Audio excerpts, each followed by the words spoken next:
Are you looking to find your Facebook QR code? In this video, I'll show you how to quickly and easily find your own unique QR code so that you can use it to easily add friends.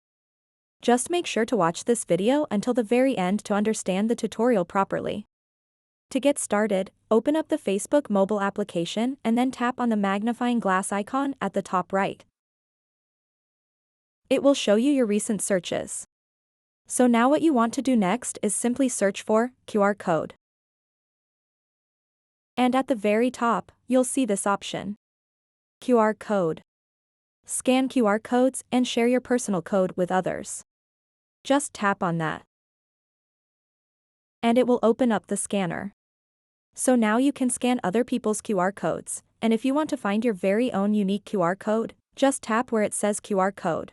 It's at the top right. And now you'll be able to see your QR code. You can use this to add friends quickly and easily by simply sharing it. You can share this QR code on your timeline or save it to your photos so that you can share it on other social media platforms. So that wraps up this tutorial. If you have any questions about this whole process, please let me know in the comments section below.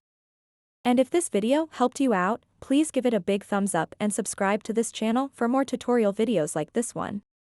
Thank you so much for watching and have a good day.